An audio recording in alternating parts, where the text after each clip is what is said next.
Good evening everyone. आप सभी का वेलकम है विंग्स ऑफ लर्निंग चैनल पर। आज की हमारी ये सेकेंड वीडियो है जिसमें हम chapter 1 history of ancient India से शुरू कर रहे हैं। Topic 1 history and its sources. History study of past events in chronological order.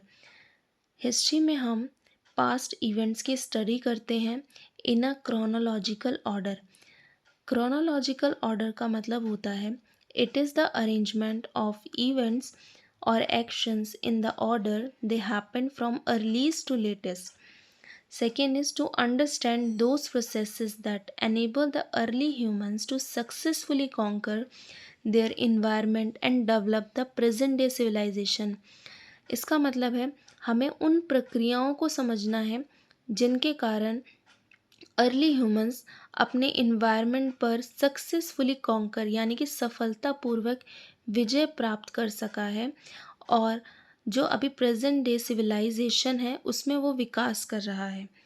Next is division of history.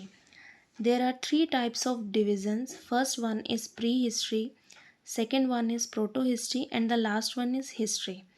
Prehistory writing had not been invented, no written records, knowledge based on archaeology.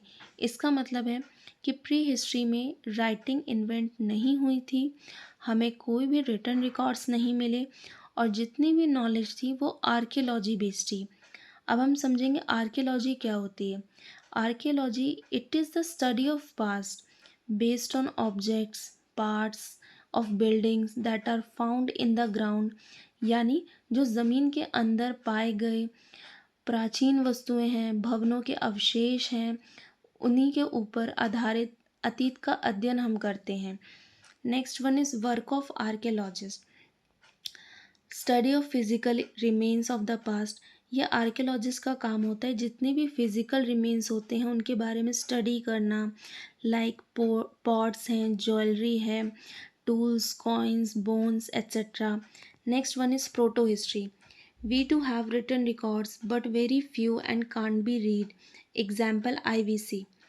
Proto history में हमें written records मिले हैं but वो बहुत ही कम है और उसे हम पढ़ नहीं पाए हैं। एग्जाम्पल है IVC यानी Indus valley civilisation.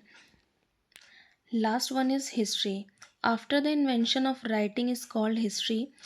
Early writing was done on rock pillars, copper plates, clay tablets, palm leaves and the bark of birch trees. History जब राइटिंग का इन्वेंशन हो गया तभी से उसे हमने हिस्ट्री जाना। और अर्ली राइटिंग स्टार्टिंग में रॉक पिलर्स पर, कॉपर प्लेट्स, क्ले टैबलेट्स का मतलब होता है मिट्टी की गोलियाँ, पाम लीव्स, इन सब पर हिस्ट्री लिखना शुरू हुआ। इसके बाद हम समझेंगे dates in history.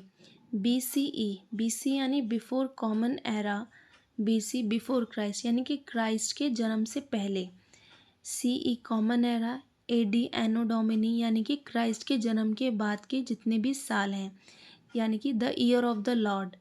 Next one is sources of history, archaeological sources and second one is literary sources. Archaeological sources जिसमें 3 टाइप्स हैं। Epigraphic like relating to words that are written on or cut into a hard material such as clay or stone, जिस पर clay या stone पर writing की गई, that was epigraphic. next one is numismatic. numismatic का मतलब होता है जब कॉइन से रिलेटेड हो। नेक्स्ट इज लिटरेरी सोर्सेज, वैदिक, संस्कृत, पाली, प्राकृत। आज हमने बहुत सारे टॉपिक्स पढ़े। टॉपिक्स में हम दोबारा से रिवाइज करेंगे। हमने हिस्ट्री को समझा, फिर हिस्ट्री के बाद हमने डिवीज़न ऑफ हिस्ट्री पढ़ा, फिर pre history, work of archaeologist पढ़ा, हमने प्रोटो हिस्ट्री पढ़ा, नेक्स्ट फिर हमने हिस्ट्री पढ़ा, फिर उसके बाद हमने डेट्स पढ़ी, हिस्ट्री में कैसे हम रीड करते हैं, फिर हमने सोर्सेज ऑफ हिस्ट्री पढ़ा, फिर आर्कियोलॉजिकल सोर्सेज के एग्जाम्पल्स और लिटरेरी सोर्सेज के एग्जाम्पल्स। अगर आपको मेरी वीडियो समझ आई तो आप प्लीज़ उसे लाइक करें, शेयर करें एंड सब्सक्राइब करें। थैंक यू सो मच और मेरे साथ नेक्स्ट वीडियो में बने रहें। Thank you.